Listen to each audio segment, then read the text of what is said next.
오늘 행사는 1부 세미나 그리고 2부 시니어 비즈니스 네트워킹으로 구성되어 있으며 본 세미나를 통해 많은 인사이트를 얻는 의미 있는 시간 되시기를 바랍니다.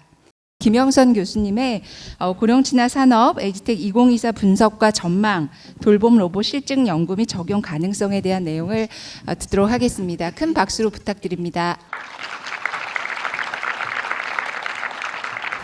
저는 여기 보시는 바와 같이 저희는 BK21 에이지테크 서비스 교육연구단을 운영하고 있고요. 저는 거기서 단장을 맡고 있습니다. 작년에 뵌 분들도 계실 텐데요.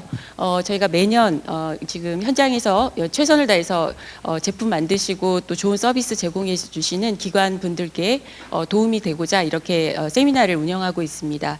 올해도 저희가 열심히 고민하고 연구했으니까 이 결과를 도움 받으시고 많이 그 사업에 번창하시기를 그리고 또 서비스 제공하시는데 도움 되시기를 바랍니다.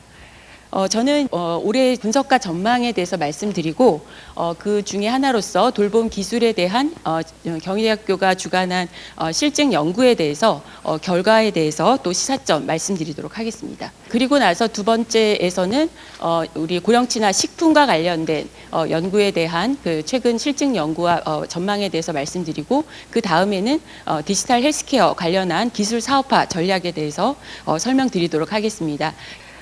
이제 제가 말씀드릴 그 큰 내용 말씀드리면은 먼저 첫 번째는 전망에 대해서 간단히 설명드리고 그다음 두 번째는 저희가 우리나라 고령 소비자들은 어떤 특성을 갖고 있는지에 대해서 저희 연구소에서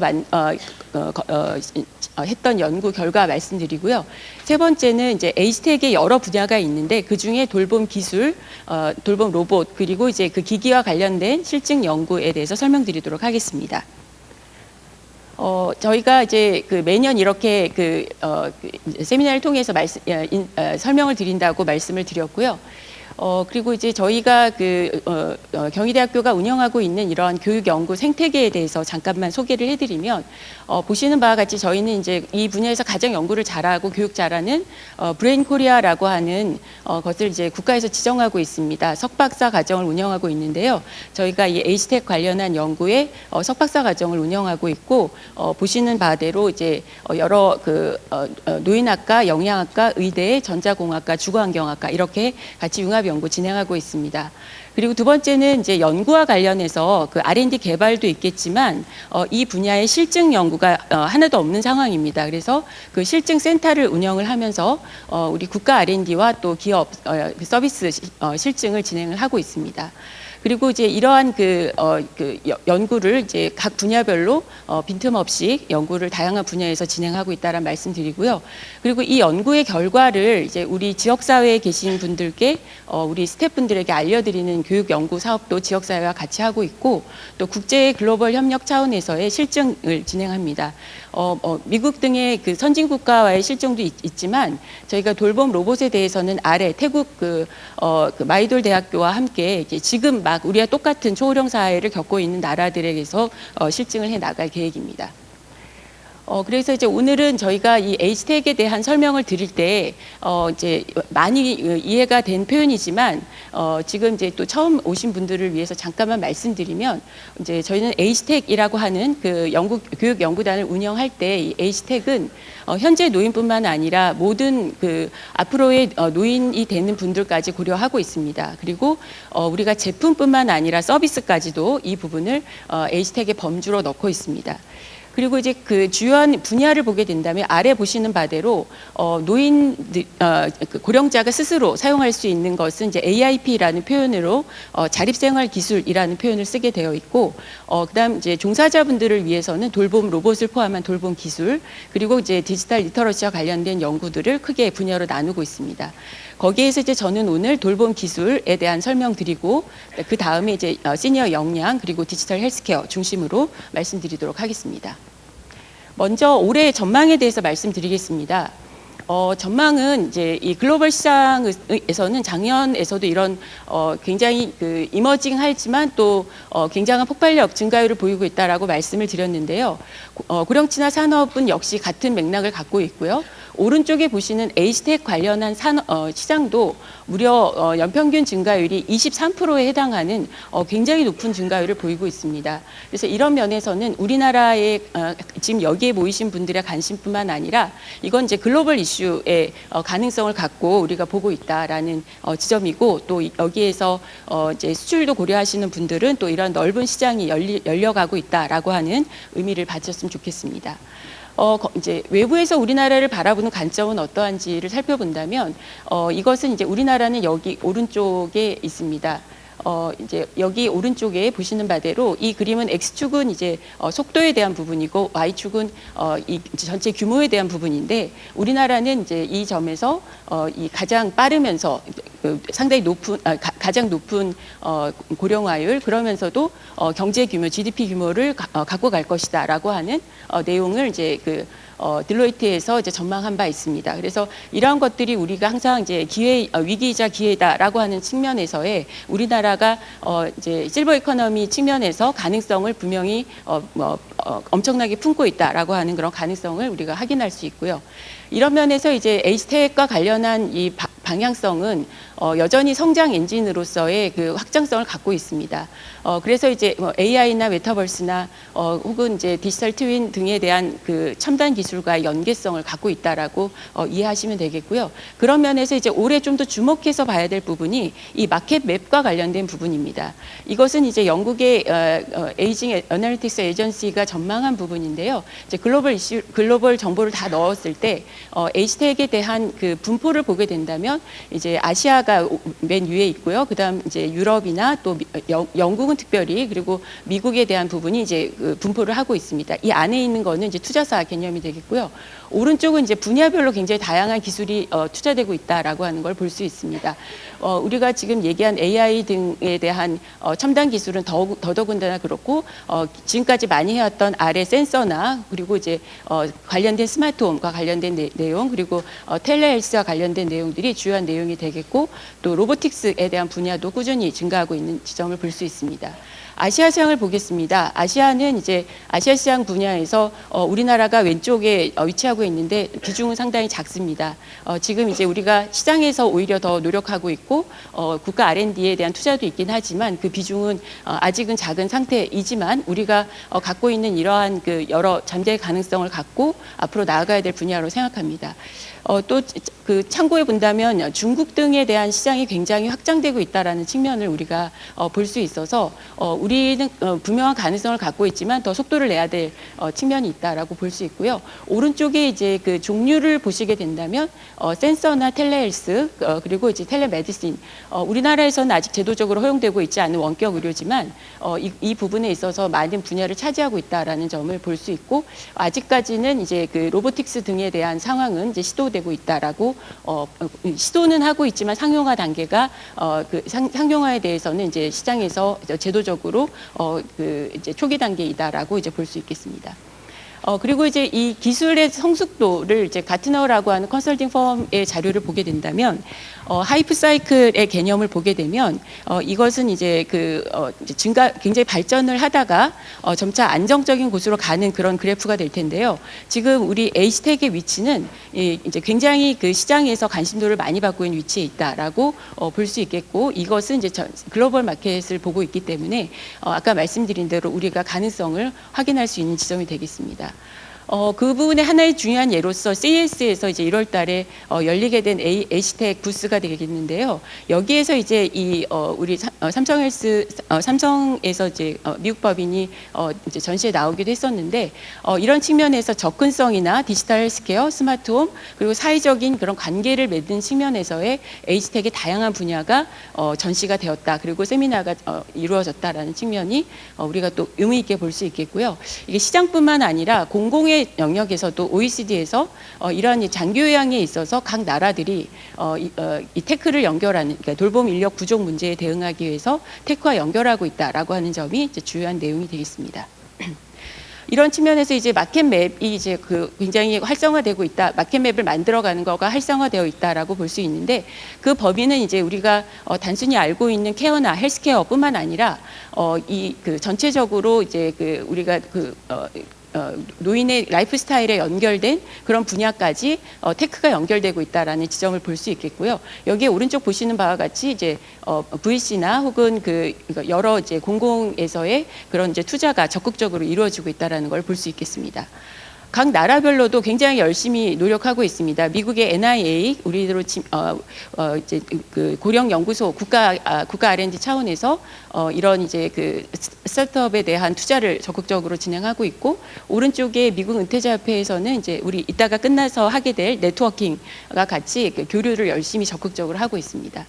캐나다도 굉장히 열심히 하고 있습니다. 그리고 캐나다의 사례도 다양한 분야에서 이러한 그 기업의 투자가 이루어지고 있고요.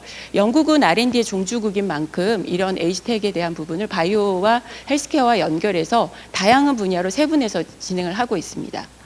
그리고 이제 그 이미 고초고령화가 되어 있는 유럽, 스웨덴, 핀란드는 이제 국가 중심의 에이지텍 R&D 그리고 이제 상용화를 진행하고 있다라는 점이 특이한 상황이 되겠고요. 일본의 경우는 지금 이제 14% 정도 R&D 투자를 하고 있는데 그런 영역에서 지금 이제 개발과 그리고 그 개호보험 등에서의 서비스와 연계되는 그런 노력들을 특징적으로 하고 있다라고 볼 수 있습니다. 중국의 산업도 굉장히 놀라운 변화를 갖고 있는데 거기에서도 에이지텍에 대한 다양한 분야가 진행이 되고 있다라는 점을 말씀드립니다. 이걸 말씀드리는 이유는 우리나라만 열심히 하는 게 아니고 다른 나라는 또 더 열심히 하고 있을 수 있기 때문에 다른 나라의 상황도 살펴보게 되었습니다. 그래서 이제 우리나라의 에이지텍 마켓맵을 이제 경희대학교에서 매년 그려가고 있습니다. 그래서 여기에 표현된 기업들은 이제 저희가 이제 참여하고 있는 기업들 중심으로 작성을 했고, 이 외에 더 많은 기업들이 있으신 상황인데 이 부분들이 서로 이제 연계 협력하시는데 도움 받으셨으면 좋겠다는 의미에서 말씀을 드렸습니다. 이제 혼자서 할 수 있는 시대가 아니기 때문에 그런 부분에서 말씀을 드렸고요. 그렇게 했더니 우리나라가 이제 고령친화 산업이나 에이지텍에 대한 전망이 굉장히 급격히 증가하고 있다라는 걸 볼 수 있습니다. 저희가 이제 그 파란색으로 되어 있는 것이 이제 보건산업진흥원 등을 통해서 지금까지 나왔던 데이터가 될 텐데, 저희가 이제 빨간 줄로 보게 된다 그러면은 거의 280조 가까운 이제 금액은 저희 이제 경희대 연구소에서 디지털 뉴에이징 연구소에서 검토를 해본 사항으로는 내가 지금 현재 쓰고 있는 것보다 2배 이상 돈을 지출할 의향이 있는지에 대한 부분들에 대한 저희가 이 가치추적법을 토대로 했을 때에는 지금 현재 나오고 있는 구매력 이상으로 그런 잠재력을 갖고 있다라고 하는 것을 저희가 확인할 수 있었습니다. 그리고 에이지텍에 대한 전망도 우리가 이 자체는 아직 우리가 지금 초기 단계이지만 우리나라에서도 매우 증가할 것이다라는 전망이 되겠습니다. 그리고 이제 이 자료를 우리가 디지털이라고 하는 왼쪽과 오른쪽의 자산을 매트릭스로 봤을 때 어떤 그룹이 가장 이제 구매력 있는 타겟 집단이 될 것이냐라고 분석을 해봤을 때 우리나라 상황에서는 가장 많은 부분이 이제 자산에 대한 상위 그룹과 디지털을 선호하고 있는 그룹이 되겠습니다. 그런데 우리가 여기서 중요하게 봐야 될 것은 자산이 이제 중간 정도의거나 중하의 상황이시라고 하더라도 디지털을 적극적으로 사용을 하게 된다면 그 시장은 더 커질 수 있다라고 하는 가능성을 보여주기 때문에 우리가 앞으로 이제 이런 디지털이라고 하는 부분이 이 사업에 있어서도 확장하는 범위에 있어서 의미를 가질 수 있다라고 하는 시사점을 얻을 수 있겠습니다. 그래서 이렇게 이제 전망을 살펴봤고, 이런 측면에서 두 번째 우리나라 시니어 소비자들에 대한 조사 연구 결과 말씀드리도록 하겠습니다. 먼저 우리 시니어 소비자들의 구매력에 대한 부분을 살펴보면은 아까 국장님께서 상세히 말씀해 주신 내용에 대해서는 하지 않고 이제 저희가 좀 살펴볼 수 있는 거가 이제 인구수와 현재 노인 인구수와 베이비붐 세대를 합하면 1,300만 명, 그리고 그분들을 실제로 케어하고 있는 자녀들이 이제 우리가 2차 베이비붐 세대가 될 텐데 그분들을 포함하면 2,400명까지 확장될 수 있거든요. 이 숫자는 우리가 요즘 얘기하는 MZ 세대에 대한 강조성 되게 많이 얘기하고 있는데 그 1,700만 명, 그들이 이제 그 구매력을 가진 세대라고 보기 때문에 이제 강조가 되는 건데, 그것과 비교한다면 엄청나게 더 많은 그 소비 계층이 될 수 있다라고 하는 거를 우리가 확인할 수 있겠습니다. 커버리지가 큰 것이 우리 시장에서 굉장히 중요한 변수가 되기 때문에 그 변수를 강조를 드리고요. 두 번째는 이제 젊은 고령자, 올드에 대한 계층이 늘어나면서 이제 모두 베이비붐 세대가 모두 65세로 진입하는 28년이 되었을 때는 전체 노인 인구의 56%, 그리고 그분들이 이제 75세가 되는 연령이 됐을 때는 64%가 베이비붐 세대가 이제 노인 인구가 된다라는 측면이 되겠습니다. 또 반면 이제 그 앞에서도 강조한 대로 우리가 80세 후기 노인의 인구가 이제 지금은 4.6%인데 2030년에는 6%가 되는 규모를 갖고 있습니다. 그래서 이것은 우리가 이제 이 전체 노인 인구를 봤을 때 굉장히 다양화되고 있다라고 하는 점을 강조할 수 있겠습니다. 그래서 60% 이상은 이제 영 올드가 되겠지만 또 이제 후기 노인으로서의 케어가 장교양 등의 케어가 필요한 계층에 대한 6% 그리고 나머지 이제 30%에서 40%가 현재 그 노쇠 정도에 대한 상황으로 그 후기 노령 인구에 진입하기 전인 상황이 되겠습니다. 그래서 우리가 크게 이제 우리 65세 이상의 노인들도 세분화시키고 이보다 더 세분화된 접근으로 이제 그 시니어 서비스가 연결되도록 하는 것이 매우 중요하다라고 하는 시사점을 볼 수 있겠습니다. 기대 수명이나 또 우리나라가 전체 건강 수명이라고 하는 부분도 아까 앞에서 이제 보여드렸던 내용이라 넘어가지만 우리가 굉장히 생각보다 기대 수명이 길기 때문에 이 뒤의 상황을 더 촘촘히 계산을 해야 계획을 세울 필요가 있겠다라는 점이고요. 두 번째는 이제 건강 이슈와 관련해서 주요하게 보고자 하는 것은 이것은 저희가 코비드 때 나왔던 예측 그림이 되겠습니다. 노쇠가 증가되고 또 그로 인한 이제 고립, 사회적 고립이 증가될 수 있다라고 하는 예측이었는데 저희가 이제 2019년, 22년, 24년 데이터를 계속 보고 있습니다. 이렇게 했더니 이 예상대로 우리 고령자들은 노쇠 비중이 높아지고 있고요. 그리고 전체적으로 건강이 안 좋아지시고 있고 그다음에 주관적 건강도 낮아지고 있는 측면이 됩니다. 반면 건강에 대한 관심이나 또 노력은 이제 증차하고 계시는 그런 측면이어서 우리가 이제 그 코비드 이후의 상황의 그 방향성이 일치하고 있다라고 볼 수 있고요.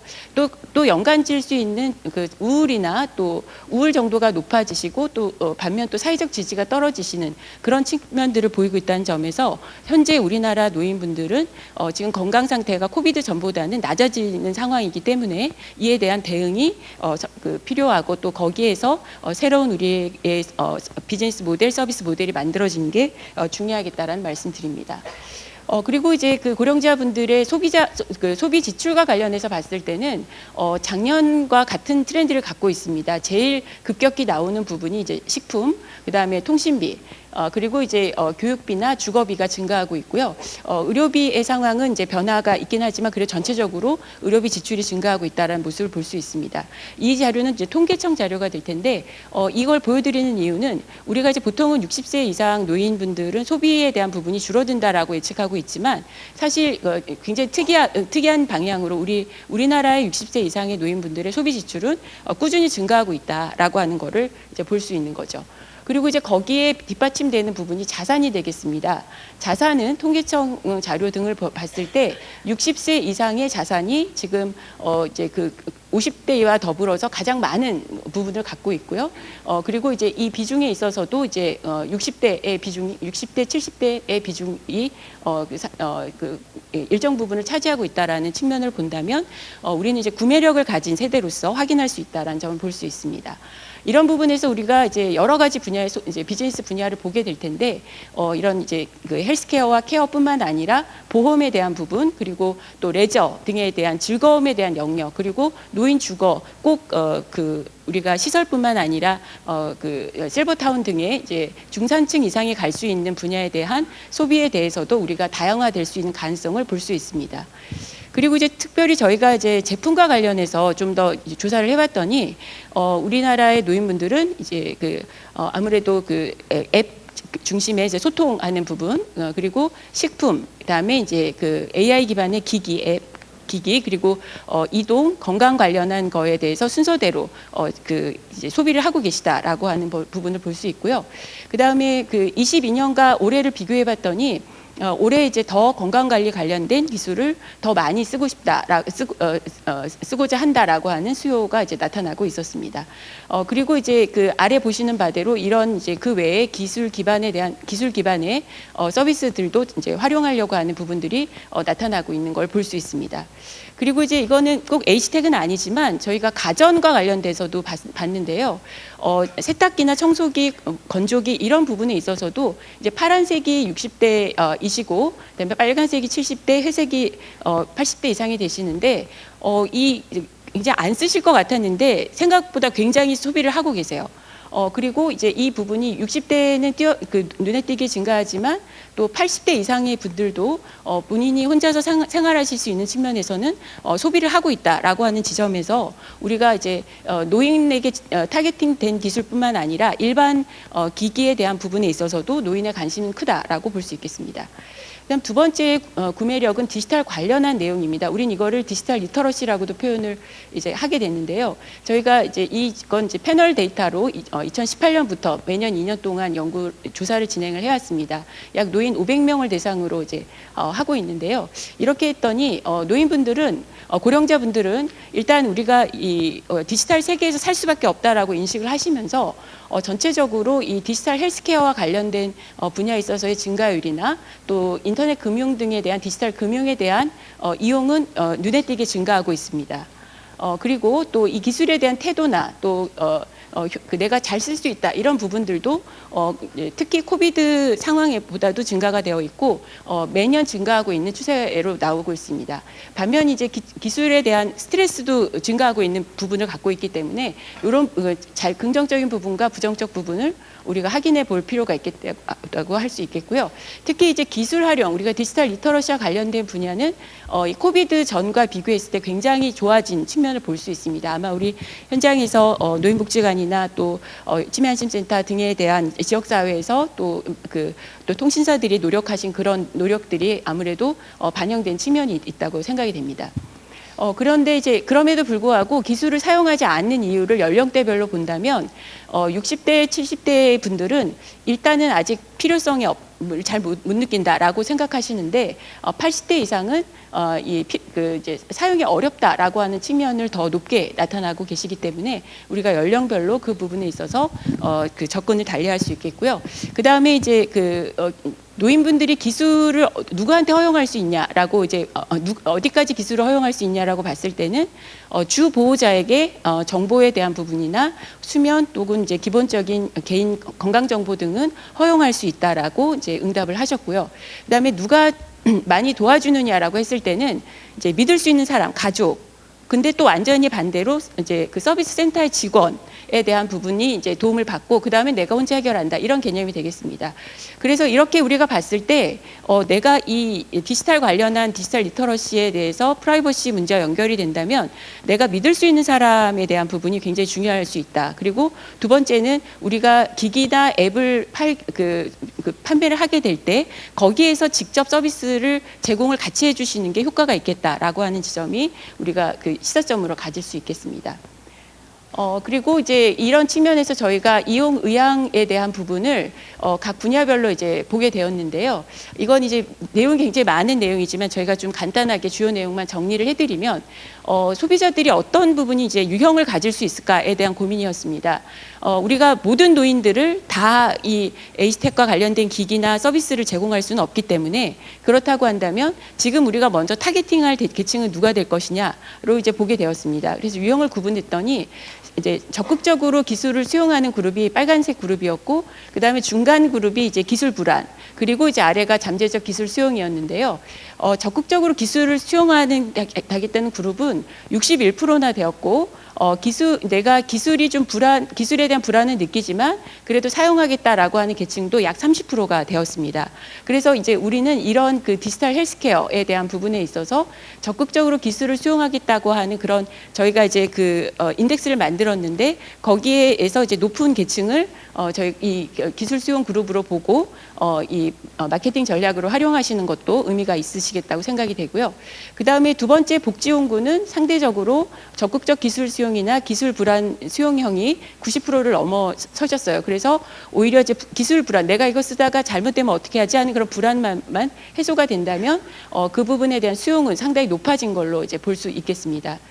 그래서 이제 우리가 이 외에도 여러 가지가 있지만 이러한 우리 에이스텍과 관련된 타겟 집단을 누구로 볼 거냐라고 한 측면에서 이러한 이제 유형을 구분해서 접근하는 것에 대한 의미가 있다라는 시사점을 말씀드립니다. 세 번째는 이제 이 에이스텍에 대한 실증 연구, 특히 이제 돌봄 기술과 관련된 내용 말씀드립니다. 필요성은 이제 이미 예상하시는 대로 돌봄 인력이 부족하다라는 측면이 되겠고요. OECD 등에서 이미 그런 이제 리포트가 나온 상황이고, 또 우리나라에서도 이 노인 돌봄 인력이 산업 분야에서 부족하다라고 한 전망을 이제 제시를 했습니다. 일본 사례도 지금 이제 69만 명이 부족할 것이다, 이런 거를 이제 국가 후생노동성에서 계속 발표를 하고 있는 부분인데요. 그 부분 굉장히 중요한 이슈로 이미 이제 말씀을 국장님이 해주셨기 때문에 넘어가고요.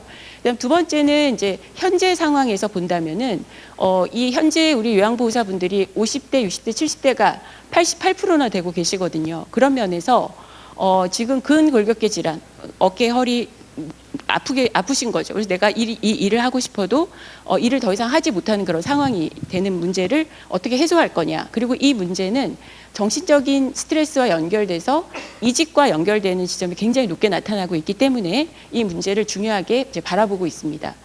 그래서 이제 이 부분에 있어서 저희가 이제 이렇게 그 연령별의 증가를 이제 살펴드렸고, 이런 부분에서 우리는 이 돌봄 로봇이 어떻게 우리나라에서 사용자들이 받아들이고 있느냐를 실증 연구를 했습니다. 주요한 내용 위주로 살펴드리고 자세한 내용은 자료를 참고해 주시기 바랍니다. 저희가 이제 엔드 유저, 최종 사용자는 두 가지를 고려할 수 있습니다. 한 분은 돌봄 인력의 관점이고, 하나는 노인의 관점에서 적용을 해볼 수 있겠습니다. 노인 돌봄 인력 관점에서 먼저 말씀을 드리면, 저희가 이제 돌봄 로봇 연구를 경희대학교가 이제 2019년 저희가 이 연구가 시작될 때부터 진행을 했습니다. 가장 오래 연구를 진행하고 있는데요. 저희가 처음에 이승보조 로봇을 진행을 했다가 지금은 9개 종까지 저희가 실증 연구를 이제 진행을 하고 있습니다. 이렇게 이제 진행을 저희가 서비스 모델과 이후에 글로벌 실증까지 한다라는 말씀을 드리고, 이제 실증 연구와 관련된 내용을 정리를 해드리면, 저희가 이제 맨헨텔과 함께 맨헨텔 키스트와 함께 이제 저희가 이승보조 로봇을 만들었는데요. 이 영상은 시간 관계상 보여드리지 못하지만 환자나 노인을 이제 들어 올리는 그런 로봇이 되겠습니다. 이렇게 했을 때 저희가 이렇게 돌봄 로봇을 사용하게 되었을 때 신체적 부담을 줄여줄 수 있을 거냐가 중요한 연구 문제였는데, 그 연구 결과가 이제 효과적으로 나왔습니다. 근육 사용량도 객관적인 측면에서 줄어들었고, 그다음에 주관적으로도 내가 이제 신체적 부담이 덜하다라고 하는 효과를 보여서 굉장히 의미 있는 연구였고, 저희가 상위 논문에도 이제 퍼블리시를 했던 그런 상황입니다. 그리고 이제 이런 부분들이 우리가 지금 이제 실증 연구가 계속 진행되고 있기 때문에 내년에 또 다시 한번 의견을 드리도록 하겠고요. 우리가 써보지는 않으셨지만 생각했을 때 이 부분에 대해서 어떻게 인식하고 계시느냐를 봤을 때, 먼저 노인 돌봄 인력 부분에서는 위험성은 이제 노인분들을 부축할 때, 그리고 작업 강도도 위생 관리나 또 침상에서 이동, 이런 부분들이 굉장히 높은 이제 비중으로 나타나고 있었습니다. 이런 부분들에 대해서 신체적 부담 경감을 가장 부담 경감을 가장 중요한 이슈로, 부담 경감을 가장 중요한 목적으로 생각하고 계셔서 이 부분에 대해서 저희가 현재 돌봄 로봇에 대한 개발과 실증의 중요성을 이제 바라보고 있습니다. 그렇게 하게 되었을 때 이걸 저희가 이제 코비드 시작할 때와 그리고 후에 이제 비교를 해보게 되면은 실제로 이용 의향이나 태도에 대한 부분들은 좀 더 긍정적으로 변화하고 계시는 반면, 또 이 전체적으로 기술 불안은 여전히 많은 기술이 나오게 되니까 불안해하는 측면들을 보이고 있으시다라고 하는 것을 우리가 알 수 있었습니다. 그리고 이제 이러한 부분에 있어서 이제 어떤 이용 의향에 영향을 미치는 변수가 이제 우리가 이걸 내가 도움이 되었다나 아니면 쉽게 쓸 수 있다는 것도 있지만, 앞에 보시는 바와 같이 내가 이거에 대해서 잘 쓸 수 있다, 그리고 이걸 내가 썼을 때 망가뜨릴 거다, 혹시 망신을 당할 거다, 이런 이제 부담감이 없으셨을 때의 부분까지도 이용 의향에 영향을 미쳤기 때문에 우리가 이제 서비스 모델을 만들 때 이런 부분들을, 서비스 모델과 교육을 할 때 이런 부분을 고려해야 된다라는 점을 이제 말씀을 드립니다. 그리고 이제 이런 측면에서 저희가 또 전체 노인 돌봄 인력에 대한 부분을 고려를 했을 때 이러한 상황들이 2년 전 낮은 그런 부분에서 어려움을 겪는 부분에서 낮은 집단과 높은 집단 간의 이런 차이들이 유의미하게 이용 의향에 대해서 유의미하게 나타나는 것으로 보여지고 있고요. 그다음에 이제 이것은 저희가 좀 조심스럽긴 하지만 직군별로 봤을 때 조금 더 이러한 디지털 리터러시 이용 의향에 대한 부분이 낮게 나타나는 이제 직군에 대해서는 아무래도 요양보호사 분들이 이제 이런 기술 불안이 높은 것으로 나타나셔서 우리가 이제 앞으로 이러한 부분을 다양한 직군이 이용을 하시게 될 텐데 그 직군별로 그 교육 훈련 서비스 계획이 만들어지는 게 필요하겠다라는 말씀드리고요. 그다음에 이제 이 부분에서 앞에서 이제 유형을 구분해 드렸던 대로 기술 유형에 따라서 적극적인 기술 수용에 대한 비중이 약 48% 그리고 기술 불안하지만 수용하겠다라는 계층까지 포함하면 약 90%가 이 돌봄 로봇에 대해서 사용한다라고 하는 지점을 보여주고 있습니다. 그래서 이런 측면에서 우리가 돌봄 로봇을 열심히 만들어야 되는 지점도 있겠지만 또 이 돌봄 로봇을 수용하는 시간도 굉장히 중요하다. 그래서 우리는 지금 이것을 이제 그 미래의 지향적인 측면에서 준비하고 계속 체계적으로 나아가야 된다라는 점을 이제 강조드리고자 이 부분을 말씀드렸습니다. 그리고 이제 저희가 끝으로 이 부분이 노인들에게 고령자들에게는 어떤 영향을 미쳤냐라고 본다면 결론을 지어서 말씀드린다면 무조건 증가된 것은 디지털 리터러시는 올라가세요. 한 번이라도 써보신 분들은 그 부분에 있어서 더 잘 쓰고 잘 쓰려고 하시는 그런 경향이 있고 또 그런 사회적 소외감, 고립감이 줄어들고 우울감이 줄어드는 효과가 분명히 있습니다. 그래서 우리는 이 디지털 리터러시를 무조건 노인에 대한 얘기를 할 때는 어려워서 못 쓴다, 거부한다라고 생각하지 말고 이런 디지털을 한 번이라도 쓴 분들이 도움을 받을 수 있는 그런 상황에 대해서 적극적으로 활용하는 게 필요하겠다라는 점을 강조드립니다. 그리고 저희가 로봇을 쓰는 거에 대해서 돌봄 로봇을 쓰는 거에 대해서 효능감을 또 별도의 문항으로 질문을 해봤는데요.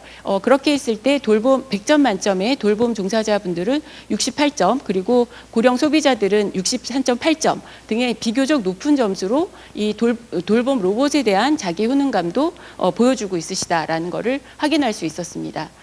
그리고 이제 이 고령자들의 경우에도 적극적 기술 수용이나 또 불안함을 느끼지만 내가 그래도 쓸 의향이 있다라고 하시는 분들이 약 70%가 넘으셨기 때문에 우리나라가 다른 나라에 비해서 이 돌봄 로봇에 대한 수용이 돌봄 인력도 그러하지만 돌봄 엔드 유저인 노인분들에게도 고령자분들에게도 적용되고 있다라는 점을 이제 볼 수 있었습니다. 그리고 이제 뒤에 내용은 저희가 실증한 연구가 되겠는데요. 인지재활 로봇에 대한 실증에서도 이 효과성을 보여주고 있었고, 유연 착용형 머슬 로봇 개념도 사전과 사후 비교에서도 좋은 그 효과가 있었다는 걸 볼 수 있었고, 그리고 이제 이 커뮤니케이션 로봇의 경우에 있어서도 사전 사후의 효과가 유의미하게 나타난 경우가 있었습니다. 그리고 이제 로봇은 아니지만 꿈의 자전거라고 해서 매니들 제품이었는데요. 이 경우에 있어서도 저희가 계속 실증을 했었었는데 이 부분에 있어서 이제 사전 사후에 있어서의 건강 상태도 그러하지만 우울이나 자기효능감도 효과를 보는 것으로 나타났습니다. 그리고 이러한 사이클 기기, 스마트 의복 이런 부분들도 모두 실증을 한 결과 사전 사후의 효과성이 있는 것으로 나타나고 있어서 이 부분에서 우리가 실제로 실증에 대한 그 기업들이 이런 거를 하고 싶으시다면 실제로 이제 저희 경희대에 의뢰를 해주시면 좋겠어요. 저희가 고령친화산업 용품 조사에 따르면 전체 이런 업체들이 약 13% 정도만 사용성 평가 혹은 실증을 하고 계시고 있거든요. 그래서 그런 측면에서 이러한 실증들이 소비자 관점에서 더 좋은 제품 서비스로 만들 수 있기 때문에 활용해 주시기를 바랍니다. 그리고 이제 저희가 서비스 실증을 이렇게 노인복지관을 대상으로 한 호흡복지관을 노인복지관 협회와 함께 진행을 했고 또 기업과도 서비스 실증을 진행하고 있는데요. 이렇게 했을 때 무조건 변화가 유의미하게 나오는 건 왼쪽에 있는 것대로 기기에 대한 효용성은 높아집니다. 그리고 오른쪽에 사회적 지지도 높아지고 그리고 고립감 부분이나 기술 불안이 줄어드는 그런 효과를 보이고 있기 때문에 우리가 이런 부분에서 사용자 관점에서 계속 익숙하게 갈 수 있다는 점에서는 이러한 실증 연구를 대규모로 계속 진행하는 게 필요하다고 생각합니다. 마무리 말씀드리도록 하겠습니다. 뒤에 내용이 더 있긴 하지만 자료 참고해 주시고요. 저희는 이제 이렇게 올해는 저희 경희대학교 디지털 뉴에이징 연구소가 주관했던 실증 연구 결과를 이제 말씀을 드렸습니다. 왜냐하면은 제목에 있는 바대로 이제 내년에 우리가 1000만 시니어 시장이 되는데 이제 우리나라의 데이터는 어떠한지. 그래서 그 이제 비즈니스 모델, 서비스 모델을 만드실 때 우리나라 시니어 분들 그리고 우리나라의 서비스 제공 인력들이 어떤 특성을 갖고 있는지에 그 답을 드려야 되는 시점이 됐다라고 생각해서 올해는 그 내용 중심으로 이제 말씀을 드렸습니다. 그래서 그것을 갖고 저희는 이제 앞으로도 그 정책과 산업의 생태계를 만들어가고 또 특히 이제 그 산업과 관련해서는 이런 마켓맵을 계속 만들어가면서 서로 협력할 수 있는 그런 정보를 제공해드리고 특히 이제 시장과 관련해서는 저희가 이 소비자분들에게 있어서의 이런 실증이 그냥 지금은 제품 하나 혹은 이제 기관에서 진행이 됐다면 이제 지역사회 혹은 마켓 실증 혹은 글로벌 실증까지 확장되는 실증을 통해서 우리 제품과 서비스를 많이 알리고 또 그것에 대해서 더 좋은 제품으로 이제 업그레이드 될 수 있도록 하는 그런 그 중요한 데이터로 활용이 됐으면 하는 바람을 말씀을 드립니다. 그럼 저희는 또 올해 열심히 연구해서 내년 이맘때 다시 뵙도록 하겠습니다. 감사합니다.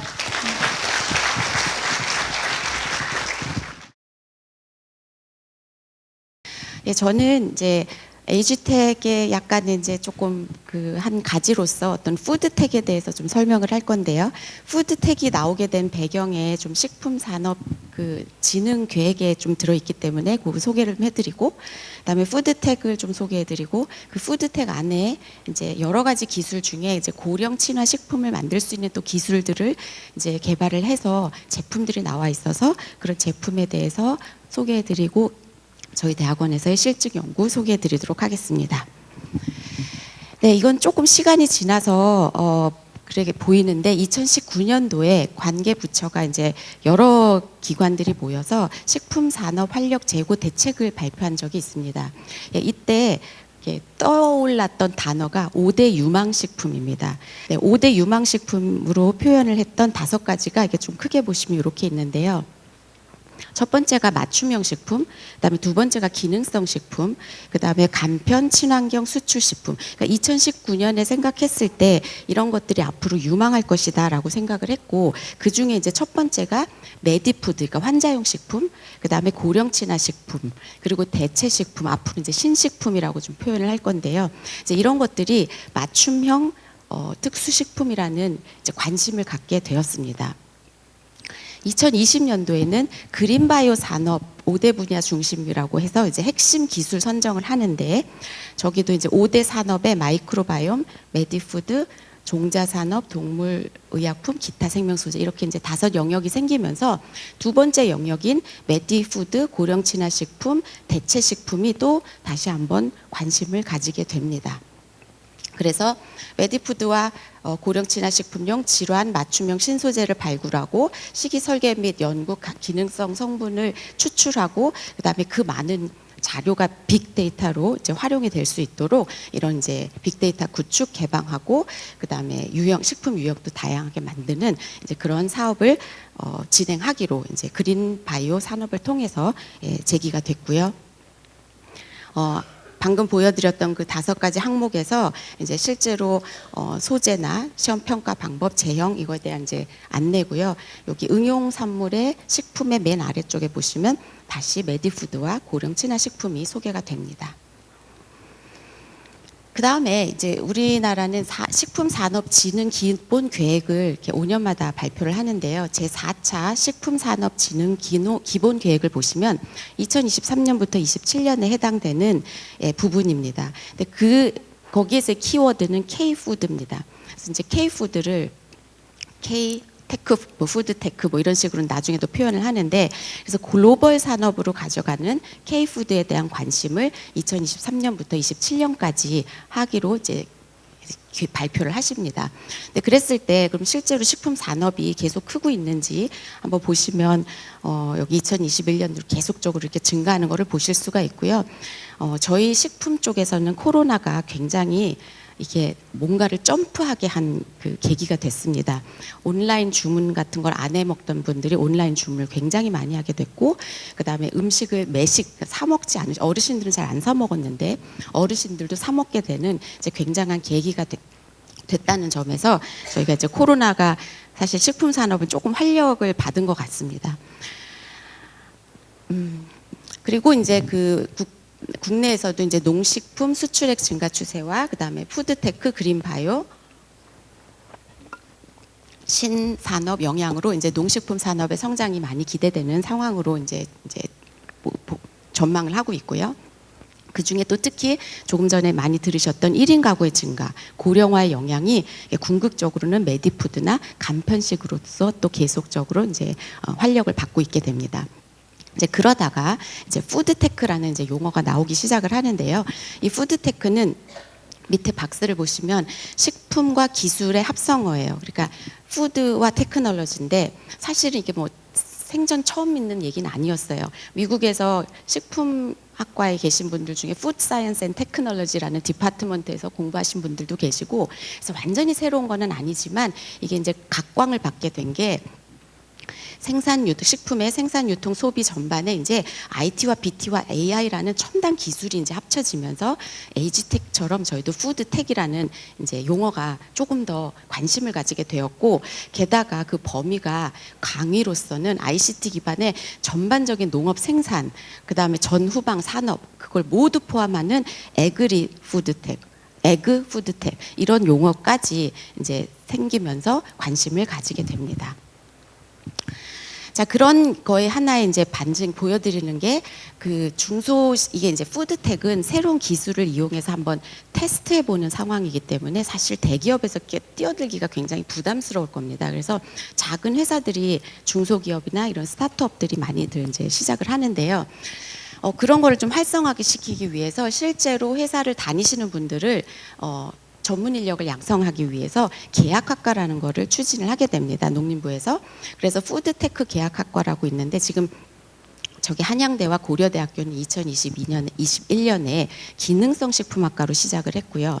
그다음에 그 다음 해엔 저희 서울대학교와 그다음에 저희 대학원에서 계약학과가 진행이 됐고, 그때 처음으로 서울대학교가 푸드테크 학과로 시작을 합니다. 저희는 미래식품학과라는 이름으로 시작을 했는데 이제 푸드테크 학과가 시작이 되면서 이제 작년에 포항공대, 전주대, 전북대, 전남대에서 다 푸드테크 학과가 계약학과가 만들어졌고, 그 방향은 2027년까지 12개로 확장할 계획이라고 합니다.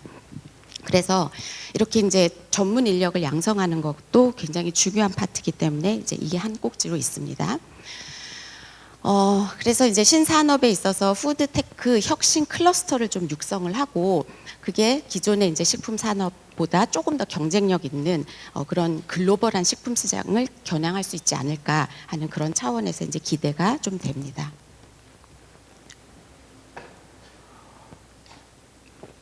죄송합니다. 자꾸 입이 타서.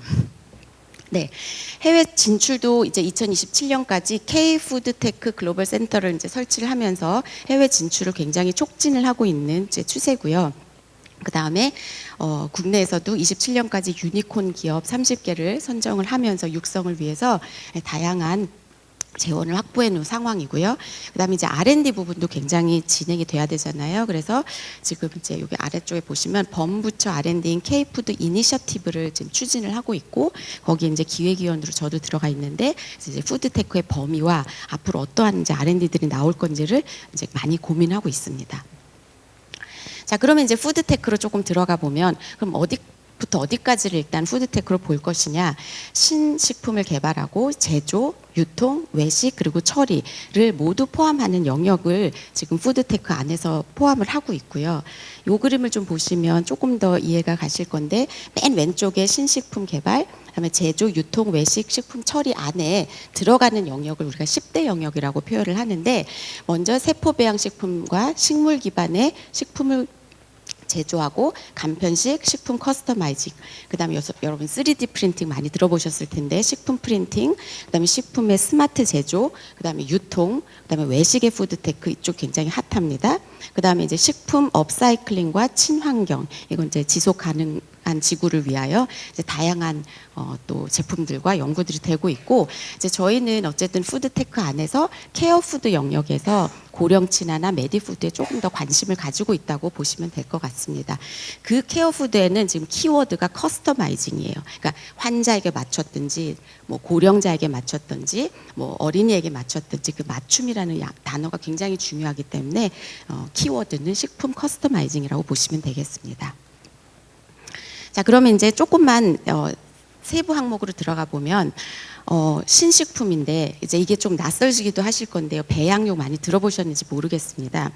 배양육은 사실은 동물의 세포를 가지고 세포를 배양을 해서 결국에는 고기를 만드는 거예요. 그러니까 굉장히 신하잖아요. 새롭잖아요. 그러면 이제 이거 자체를 먹느냐 안 먹느냐의 문제도 있지만, 이제 뒤에도 얘기하겠지만 이거의 안전성, 위생 이런 부분이 굉장히 핫한 이슈입니다. 그리고 우리나라 또 식약처에서도 굉장히 고민을 많이 하고 있는데, 허용하는 범위, 그다음에 얘가 사실은 고기가 아니거든요. 근데 고기 냉장고에서 팔려야 될 것인지 뭐 이런 것 자체가 벌써 고민이 굉장히 많이 되고 있는 새로운 영역이라고 보시면 될 것 같습니다. 그래서 이제 신식품 안에 들어가 있고요. 근데 이제 그 배양육은 우리나라보다 해외에서 훨씬 먼저 시작을 했고, 이렇게 다양한 나라에서 하고 있고요. 미국에서 2022년에 업사이드 푸드라고 해서 거기서 첫 번째 배양육을 FDA에서 괜찮다라고 이제 인증을 받습니다. 그리고 바로 1년이 지나서 굿미트라는 두 번째 회사가 배양육으로서 인정을 받습니다. 근데 이제 이게 뭐 미국은 또 이 연구를 해온 지 꽤 오래됐기 때문에 이 시점에 다다랐고, 아직 우리나라는 당연히 조금 초기 단계라고 보시면 될 것 같고요. 이렇게 다양한 회사들에서 준비를 하고 있습니다. 네, 넘어가 될 것 같고요. 그 다음에 이제 식물 기반의 식품, 그러니까 동물 기반 말고 식물 기반의 식품을 조금 또 연구를 많이 하고 있습니다. 그래서 그거는 대체 식품으로 주로 분류가 돼서 닭 대신에 뭐 콩으로 만든 닭가슴살 같은 느낌을 하게 한다든지, 이제 그런 거를 식물 기반 식품이라고 표현하고 그렇게 이제 이해하고 하면 되실 것 같고요. 보통은 그 원료로는 대두, 완두, 밀쌀, 렌틸콩, 병아리콩 등등의 두류가 대부분입니다. 그 다음에 아까 말씀드렸던 식품 커스터마이징, 이게 이제 그 케어푸드나 아니면 환자용 식품 말고도 어르신들 이렇게 다양한 층에 맞춰서 커스터마이징을 하는 것도 푸드테크 안에 들어가고요. 그 다음에 이제 3D 프린팅도 뭐 초콜릿, 레터링 이런 거는 여러분 많이 보셨을 거예요 이미. 근데 이제 실제로 식품 자체를 만들어내는 그런 기술도 3D 기술로 프린팅으로 하고 있는데, 이거의 단점은 좀 대량 생산이 좀 어렵다는 점이죠. 그다음 그 외에도 스마트 푸드 시스템이라고 해서 전반적인 이제 저기 보시면 생산 이력, 가공 이력, 유통 이력 이런 모든 것들을 다 스마트하게 디지털화하면서 관리하겠다는 그런 부분도 푸드텍 안에 들어가 있습니다. 자, 외식 서비스가 조금 그래도 여러분들한테 많이 낯이 익을 텐데요. 일단 식당에 접객, 주문, 그다음에 서빙 이런 거 조금 많이 보셨을 것 같고, 그냥 보시면 이런 아예 뭐 딜리버리, 그다음에 실제로 피자를 만들거나 튀기거나 할 때 쓰는 장비, 로봇 팔이죠. 이게 이제 튀김용이고요. 그러니까 이거 하나를 대여하는데 한 3천만 원이래요. 근데 만약에 그렇게 되면 이제 치킨 만드는 회사에서 사람을 쓰는 것보다 얘가 훨씬 안전하게 쓸 수 있기 때문에 임대료로 뭐 3년 계약하면 뭐 바로 도입이 된다고 하더라고요. 이제 이런 것들이 점점 들어오게 될 겁니다.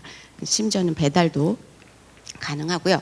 그 다음에 이제 마지막 섹션 부분에는 푸드 업사이클링. 그러니까 옛날에는 버렸던 것들을 어떻게든 좀 사용할 수 있지 않을까 해서 만든 것들인데, 예를 들어 빵 조각을 좀 만들어서 이용을 해서 술을 만든다든지, 아니면 바나나 껍데기를 이용해서 베이컨을 만든다든지, 이제 그래서 그걸 업사이클링이라고 표현을 해서 이제 이런 것들도 많이 되고 있고, 우리나라도 귤을 이용해서, 귤 껍질을 이용해서 뭐 와인을 만든다거나 그런 걸 하고 있더라고요. 그다음에 이제 패키징은 친환경 포장이니까 뭐 그냥 넘어가시면 되는데, 예를 들면 오른쪽 아래는 센서예요. 고기가 나빠지면 여기 이제 표시가 되는 거예요. 안에서 뭐 가스가 올라왔을 때, 예, 그래서 그런 센싱 포장까지도 이제 고려를 하고 있고요. 그럼 이제 우리나라의 위치가 어디쯤 있느냐? 여러 나라 중에서 한국이 지금 제일 잘하고 있는 거는 온라인 주문 배달입니다. 빨간 거 완전히 이제 성공했고요. 나머지는 이제 아직도 4분의 1 정도 와 있다고 보시면 될 것 같습니다. 자, 그러면 이제 그 푸드테크 중에 식품을 연화하게 만드는 그 기술은 이제 고령 친화식품에 적합한데요. 조금 시간상 여기 이제 연화식품 관련돼서 점점 시장은 커지고 있고 연평균 성장률이 커지고 있고 그다음에 다양한 부처에서 돈을 많이 들여서 연구를 하고 있고 그다음에 이런저런 연구 과제 제목들을 찾아보면 좀 있습니다. 그럼 이런 식품 이런 것들이 이제 나오면 그래도 이거 불안하기 때문에 뭔가 이렇게 인증을 받으면 좋잖아요. 그래서 고령 친화 식품 중에서 우수하다고 돼 있는 식품들을 이렇게 평가를 해서 어디에 해당이 되니까 이제 1단계로 사 드실 수 있고 2단계, 3단계로 사 드실 수 있도록 이제 한국식품클러스터진흥원에서 인증하고 있고요. 지금 현재 150개 정도의 제품이 만들어져 있습니다. 자, 그런데 이제 이 제품들이 과연 좀 쓸만하고 효용이 있을까? 이제 그것이 좀 궁금해질 텐데요. 그래서 저희 대학원에서 2022년, 23년에 진행했던 연구를 그냥 간단히 좀 소개를 해드리겠습니다. 네, 총 417명 그리고 5개월 정도의 중재를 다양한 영역, 데이케어, 재가, 그다음에 요양시설 이렇게 이제 연구를 진행을 했고요.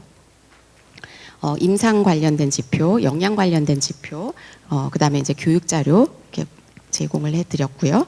그래 봤을 때 이제 저희가 노인에게 있어서는 영양 불량이 노쇠로 가는 가장 지름길이거든요. 그래서 지금 이제 보시면 요양원에서의 연두색, 제일 흐린 연두색이 44에서 63이 됐잖아요. 그게 이제 그만큼 건강한 사람, 멀뉴트리션이 아닌 사람들의 비율이 커졌다는 뜻이에요. 그래서 그 고령친화 식품을 이용해서 제공을 했더니 이렇게 영양 불량 상태가 조금 호전이 됐고 노쇠도 감소가 됐고 근데 그렇게 됐던 가장 큰 원인이 평균 한 250칼로리를 더 드신 거예요. 그러니까 잘 못 먹던 것들이 이제는 먹을 수 있게 됐기 때문에 이제 그런 부분에서 당연히 영양소를 섭취하기 때문에 조금씩 영양 불량이 개선되지 않았나 싶고요. 혈액 지표에서도 좋은 결과가 나왔고 그다음에 이제 심지어는 심리 건강 아마 이제 식품이 맨날 딜리버리가 되고 하니까 이제 좀 기분도 분명히 좋아졌을 부분도 있습니다. 그래서 이렇게 심리 건강적으로 다 좀 개선이 된 연구 결과를 보였고요. 그다음에 이제 이거를 조금 그 연구를 그죠? 뭐라 그러죠? 시장의 규모를 예측을 해봤는데요.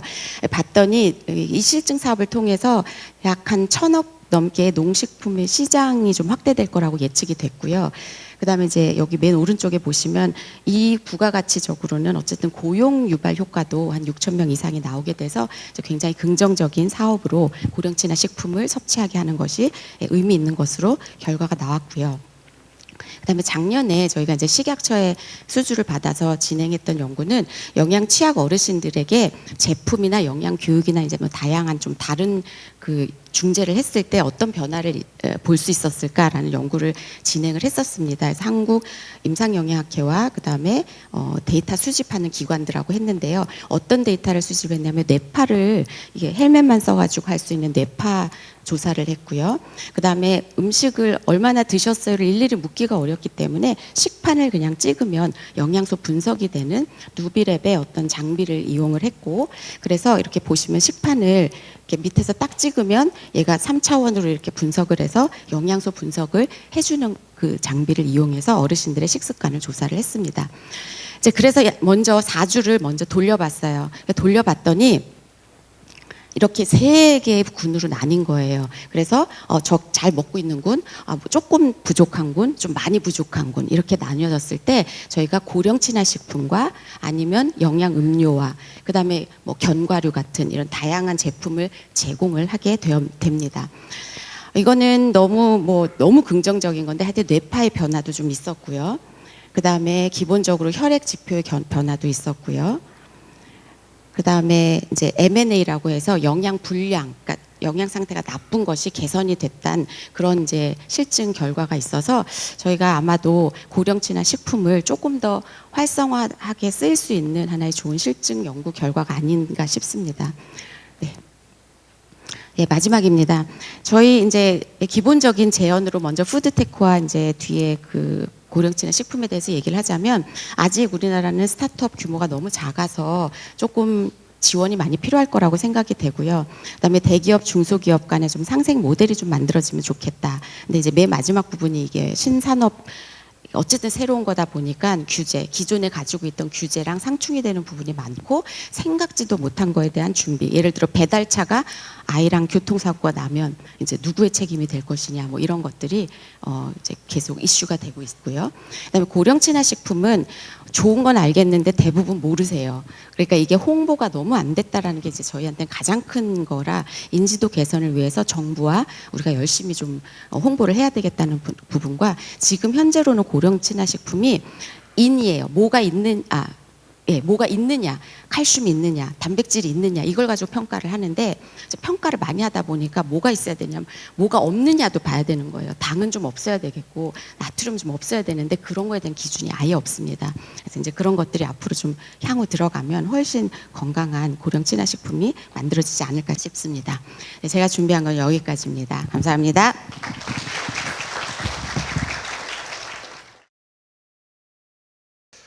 시니어 디지털 헬스케어와 기술 사업화 뭐 잘 매칭도 잘 안 되고 쉽지 않은 내용 같습니다. 디지털 헬스케어도 익숙하지 않은데 시니어까지라는 고민이 들고요. 저는 여러 가지 책을 번역했었는데 책을 번역하는 과정들이 사실은 용어의 통일이라든지 용어를 좀 더 쉽게 쓰면 좋겠다라는 그런 느낌들이 있었습니다. 근데 아쉽게 아직 못 고쳐서 가끔 투고도 하는 내용 중에 한 가지가 구연산인데요. 구연이라는 거는 한자로 거의 상형 문자 비슷한 레몬을 그려놓은 글자이거든요. 근데 우리 모든 식품에 많이 사용되고 거의 청량음료 대부분에 들어갑니다. 이거를 구연산이라고 하지 말고 레몬산이나 귤산이라고 이해했다면 훨씬 더 사람들이 쉽게 이해했을 것 같아요. 근데 구연산 그러면 옛날에 뭐 배우긴 배웠는데 아니 뭐 세척제 아니야? 이런 거 아니고 레몬산 그러면 뭐 좀 시큼한 거 뭐 그런 거야? 라고 느끼면 좋지 않았을까라는 거죠. 그런 의미에서 시니어들이 디지털 헬스케어 안 쉽습니다. 그래서 저도 정확히 잘 모르지만 디지털 헬스케어를 어떻게 시니어한테 적용할까라는 부분에 좀 집중해서 잠깐 설명드리도록 하겠습니다. 예, 이런 목차로 발표를 드리도록 하고요. 아날로그, 디지털 이주민, 유목민, 원주민 세대로 넘어가는 거거든요. 요걸 좀 이해해보자라는 생각으로 세대를 구분을 한 겁니다. 15년 단위로 구분을 하고 있는 것 같아요. 베이비 부머가 64년까지, X세대라고 하는 디지털 이주민들이 80년대까지, 81년부터 95년, 96년까지가 디지털 유목민이 되는 거고요. Z세대 이후를 디지털 원주민, 디지털 원주민들은 처음부터 디지털로만 이해를 한 거예요. 완전히 생각이 다르다는 것을 이해하는 게 되게 중요할 것 같습니다. 예, 대한민국 세대를 이렇게 나눠 보게 되고요. 디지털 유목민, 밀레니엄 세대, Z세대, MZ세대라고 하는 거죠. 그래서 그 디지털 이주민들은 유목민이나 원주민들을 잘 이해를 못하고 있어요. 그런데 실제 일들은 디지털 유목민이 지시해서 디지털 네이티브가 프로그래밍한 디지털 헬스케어 제품을 아날로그들인 시니어들한테 적용을 하고 있어요. 그러니 잘 안 맞지 않을까요? 이런 문제들을 좀 원칙적으로 좀 고민을 해보자라는 생각을 했고요. 제가 굉장히 재밌게 봤던 책인데 90년생과 어떻게 일할 것인가 그러면서 4차 산업혁명을 설명을 좀 더 어떻게 쉽게 할 수 있을까라는 생각을 했는데 4차 산업혁명을 쉽게 생각하면 1, 2차 산업혁명은 에너지입니다. 에너지를 최초로 활용하기 시작한 게 1차. 이거에 보편적으로 전 산업 영역에 쓰기 시작한 게 2차인 거죠. 3차는 정보의 활용이 시작된 게 3차고요. 이제 모든 사람이 다 쓰기 시작한 게 4차 혁명이라고 볼 수 있는 거죠. 물론 5차, 6차, 7차 이런 것도 나올 것 같아요. 인간의 감정이라든지 또는 세상의 변화라든지 뭐 이런 것들도 고민할 수 있지 않을까. 일단 정보혁명이 아주 혁신적으로 일어났다라는 거죠. 저는 이걸 디지털 카메라라고 하거든요. 대부분 다 그러실 텐데 90년대 이후생들은 카메라라고 합니다. 왜냐하면 그 사람들은 필름 카메라를 본 적이 없어요. 오히려 그 친구들은 필름 카메라를 보고 필름 카메라라고 하는 거죠. 서로 다른 언어를 쓰기 시작했다라는 그런 차이들이 있다라는 거죠. 이 중에 이걸 보고 카메라라고 한 사람들은 아, 난 디지털 원주민이구나. 카메라도 되고 디지털 카메라도 되고 하는 사람들은 유목민이고요. 예. 디지털 카메라라고 얘기하는 사람들은 디지털로 옮겨온 사람들인 거죠. 이주민과 원주민의 차이들을 이해해야 되는데요. 디지털 이주민들은 기본적으로 사람하고 얘기하는 거 되게 좋아합니다. 그러니까 회의 많이 하죠. 예. 모여서 논의하고 뭐 저녁 때 또 미팅해야 되고 이런 거 좋아하고요. 일부하고만 상호작용합니다. 하지만 원주민들은 기본적으로 온라인 세상에 빠져 있어요. 그리고 온라인이 또 다른 세상이라고 생각을 하고 있기 때문에 그게 되게 중요해요. 여러분 자녀분들이 아바타에다가 막 100만 원, 50만 원 투자하고 게임 아이템을 200만 원 주고 사는 그런 말도 안 되는 짓을 하는데 걔네들은 그게 또 다른 세상에서 나거든요. 그런 걸 이해해야만 이주민과 원주민의 차이를 좀 생각해 볼 수 있지 않을까. 디지털 전환이 급격하게 일어나고 있습니다. 많은 게 바뀌고 있어요. 빅데이터, 로봇, 클라우드, 인공지능, IoT, VR, AR, 스마트팜, 스마트 팩토리. 아날로그 분들은 키오스크로 주문하는 것 때문에 괴로우시잖아요.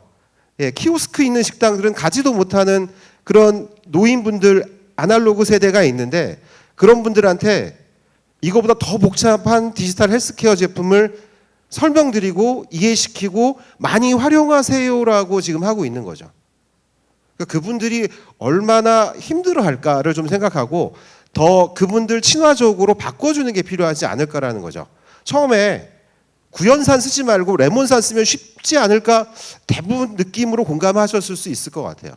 그렇게 바꿔주자라는 게 이제 아마 시니어 디지털 헬스케어의 굉장히 중요한 부분이지 않을까 생각합니다. 멀지만 예, 요즘 분위기는 다 그러죠. 카페에서 요즘 세대들은 카페에 앉아가지고 서로 그 온라인에서 톡을 하고 있어요. 그럼 뭐하러 모였지? 둘이 모여갖고 얘기할 것도 아닌데 일반적인 카페 풍경 아닌가요? 이런 걸 이해해야만 아 디지털 원주민은 저렇구나라고 생각할 수 있을 것 같습니다. 디지털 헬스라는 게 나왔는데요. 그 정의도 좀 복잡합니다. 뭐 보시다시피 헬스 IT, 일렉트로닉 헬스, 디지털 헬스, 우리나라에서도 일렉트로닉 헬스, 유비쿼터스 헬스, 스마트 헬스, 디지털 헬스가 됐는데 이제는 바뀌지 않았으면 좋겠어요. 디지털 헬스라는 개념으로 요 앞에 있었던 개념들이 다 포함해서 일반적으로 사용하고 있는 시대에 접어든 것 같습니다.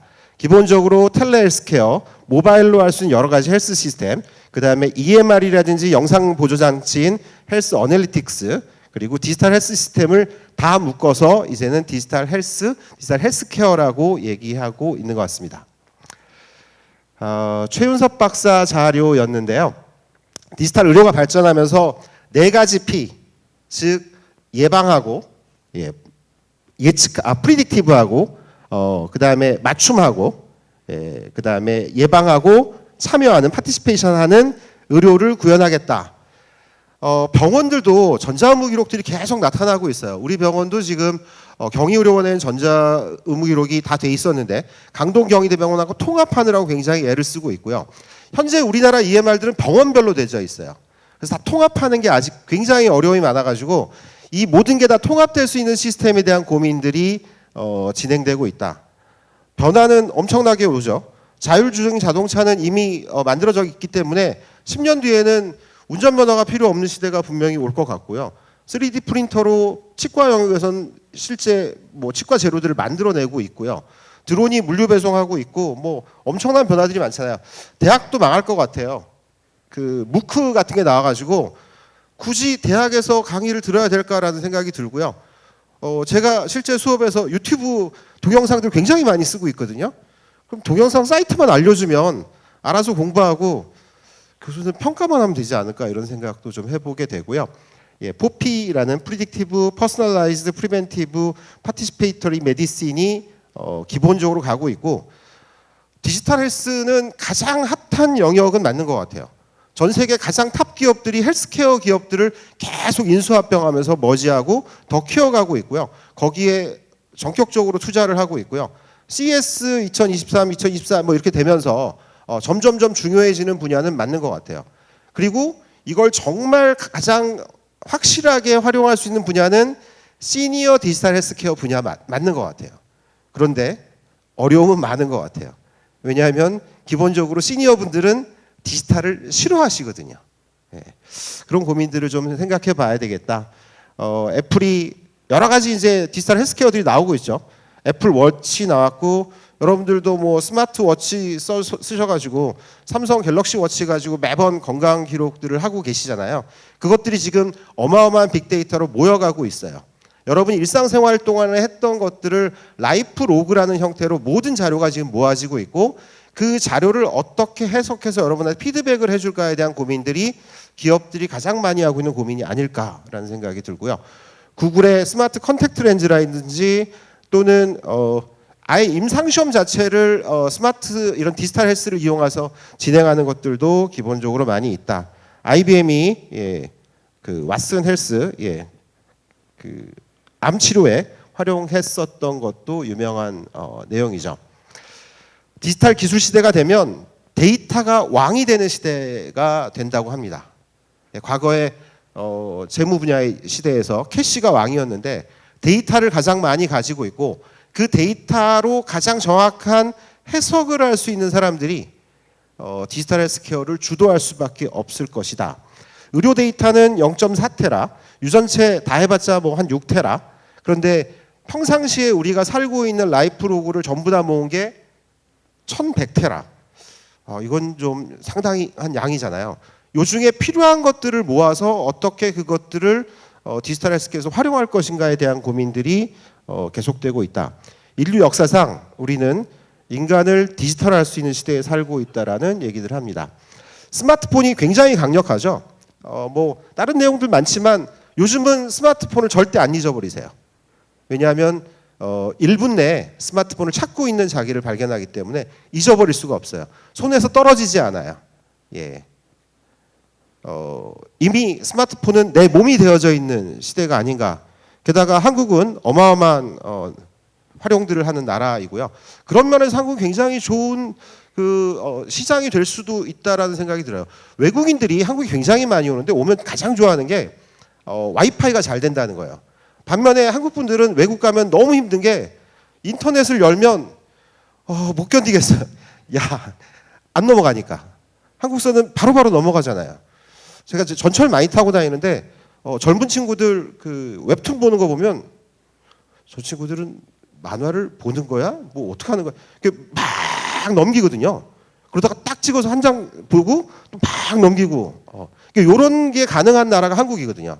근데 해외에서는 안 되죠. 예. 게다가 여러분이 갖고 있는 스마트폰은 정말 어마어마합니다. 예. 슈퍼컴퓨터 1988년에 한국에 도입한 슈퍼컴퓨터 대비해서 2016년에 100배 이상이었고요. 지금 여러분들 스마트폰으로는 뭐 지구 핵전쟁을 유발하거나 아니면 우주로 가는 것들을 다 계산할 수 있는 스마트폰들을 가지고 있을 뿐더러 아이패드도 가지고 있고 뭐 패드들도 갖고 있고 PC도 가지고 있고 워치도 갖고 있고 뭐 온갖 걸 다 갖고 있는 시대에 현재 살고 있기 때문에 이런 게 활용된 그 디지털 헬스케어가 나올 거다. 결국 가장 핵심이 되는 건 스마트폰이 될 거다라는 생각이 들고요. 스마트폰에 모르지만 굉장히 많은 센서들이 있어요. 자이로스코프가 있어서 방향 각도 같은 거 있어서 여러분 핸드폰으로 스마트폰으로 나침반을 할 수가 있죠. 그 다음에 바로미터가 있어서 대기압도 측정할 수 있고요. 그래서 얘를 활용한 디지털 헬스케어 기기들이 많이 나오고 있어요. 요즘은 망막 같은 거 찍어가지고요. 바로 비교하면 망막 변성이 어느 정도 왔다라는 걸 비교해 볼 수 있어요. 게다가 이런 게 다 뭐 핸드폰 떨림 방지해 주잖아요. 게다가 카메라 성능 엄청나게 좋아졌잖아요. 요즘은 필름 카메라가 디지털 카메라를 못 따라올 정도로 발전하고 있기 때문에 그리고 고막들 동영상 찍어가지고 사진 찍어가지고 그 앞에 부착 장치만 있으면 바로 진단할 수 있는 시대가 됐어요. 바로 비교만 해주면 되니까. 거기에 인공지능이 붙어서 그게 가능해지고 있어요. 그런 걸 다 바로 적용할 수 있는데 왜 안 될까요? 물론 의사들이 부정적이에요. 디지털 헬스케어를 보급화하는 데 있어서 저도 의사지만 의사들은 굉장히 불안해하고요. 하지만 젊은 의사들은 알아요. 요즘 전공의들 문제에 그런 것도 관련돼 있을지 몰라요. 앞으로 자신의 미래가 그렇게 밝지 않다. 인공지능 의사가 모든 걸 다 하는데 내가 정말 잘해서 돈벌이를 할 수 있을까? 개업해서 성공할 수 있을까? 불가능할 것 같은데 이런 느낌들도 있죠. 피부암 진단도 애플리케이션이 해주고 있어요. 이런 거 사진 찍어서 보내면 바로 진단해갖고 보내주는 거예요. 그럼 피부과 안 가도 되겠죠. 예. 이런 세상이 오고 있다. 호흡기도 측정을 하고 있어요. 저희가 의과대학 다닐 때 의과대학 1학년, 본과 1학년 들어갔을 때 가장 어렵게 생각하고 중요하게 생각했던 게 EKG라는 거예요. 심장의 전기적 리듬을 공부하는 거거든요. 그걸 분석해서 심근염이 있으세요. 심근경색 가능성이 있으세요. 뭐 PQRS 어쩌고 이렇게 했었거든요. 근데 요즘 애들은 그걸 거의 공부를 안 해요. 이유는 요즘 나오는 EKG 기계들은 결과를 찍어줘요. 결과를 찍어주는데 공부할 필요가 없잖아요. 게다가 요즘 청진기 들은 의사들 보신 적 있으세요? 청진기는 그냥 멋으로만 들고 다녀요. 거의 안 찍어보거든요. 왜냐하면 다른 진단기기들이 다 진단값을 주거든요. 그러다 보니까 검사는 굉장히 많아지고는 있는데 옛날처럼 의사 선생님이 막 만지면 다 알고 막 청진기로 다 해보면은 다 약간 오진일 가능성은 있었겠다. 하여튼 엄청나게 스마트폰이 기능을 가져가고 있다. 리서치도 스마트폰으로 하는 상태에 도달하고 있어요. 신약 개발할 때 스마트폰 들고 걸어보라 그러고 그 다음에 가만히 있어 보는데 막 떨리고 이러면 파킨슨일 가능성이 있어요, 없어요 이런 거 얘기하고요. 그 다음에 의사들이 이제 처음 가르치는 것 중에 한 가지가 환자들이 병원에 와서 걸어가는 거를 보라고 하거든요. 어떻게 걷는지를. 그런데 옆에다 센서를 달면 이 사람의 걸음 보폭이 어떻고 어느 정도로 걷고 있고 이런 걸 가지고 바로 의심 질환들을 리스트업하는 것들도 가능해진 사회에 살고 있는 것 같아요. 이 모든 것들이 다 구현되는 거는 어렵겠지만 많은 일들이 변해가고 있다. 스마트폰을 활용해서 이제 심전도 측정할 수 있게끔 도와주고 있고요. 돈만 내면 됩니다. 이런 기기들을 그러면 실제로 쓰는 거는 어떤가에 대한 것들을 학생들 발표를 보니까요. 아까 박윤경 교수님 얘기한 것처럼 영양학에서도 굉장히 많은 앱들이 쓰여지고 있고 마이크로바이옴 기반의 데이2라는 회사의 앱인데요. 마이크로바이옴 기반의 정밀 의료를 하고 음식 조합을 따라서 개인 혈당 반응을 해서 개입하는 거죠. 타메라 존 글로리아라는 사람이 이런 반응을 보였다. 이 사람들이 뭘 먹는지를 가지고 개입을 했더니 왼편에 보이는 것처럼 약간의 효과들이 나타났고요. 이때마다 이제 개입을 해주는 거죠. 이렇게 먹는 게 좋겠어요. 지금 시간에는 딴 게 좋겠어요. 저쪽으로. 이러면 여기 보이는 것처럼 빨강색이 원래 혈당이었는데 밑에 파란색처럼 데이2가 개입해가지고 앱이 개입해서 혈당을 낮춰준다라는 그런 소개를 하고 있습니다. 프리시전 뉴트리션이 앞으로 다가오고 있고 미국 NIH도 관심을 가지고 있다라는 거죠. 오토 체크케어라고 하는 기기들을 이용을 해서 여러 가지 측정을 하는 것들이 현재 가능해지고 있죠. 이거는 리브레라는 기기를 실제 수행한 거를 보여주고 있고 헤모글로빈 A1C, 혈당 이런 걸 확인해서 엑셀로 15분 간격으로 표를 만들어주는 것 같아요. 되게 신기했던 게 여기다 붙여놓고 스마트폰을 갖다 대면 혈당치를 알려주거든요. 의학에서 되게 쇼킹했던 일 중에 한 가지가 사람들이 어떤 음식을 먹느냐에 따라 혈당이 다르다는 걸 알게 됐어요. 그러니까 어떤 사람은 바나나를 먹으면 갑자기 혈당이 확 올라가요. 근데 어떤 사람은 바나나를 먹으면 혈당이 아무렇지도 않아요. 근데 쌀밥을 먹으면 올라가요. 이런 것들의 차이들을 이제 실시간으로 분석하면서 나한테 혈당을 갑자기 올리는 음식이 뭘까? 이런 것들을 아는 시대가 다가왔다라는 겁니다. 근감소증 연구에도 활용이 여러 가지가 되고 있는데 이런 기계들 활용들은 저보다 기업 분들이 더 많이 알고 계실 것 같고요. 편두통에 붙여놓고 편두통 자극을 줘서 치료하는 기기들을 의과대학 병원에 있는 전공의 선생님이 또 발표한 자료가 여기 있습니다. 그래서 여러 가지 제품들이 나오고 있는 것 같습니다. 생각해 볼 사람들인데요.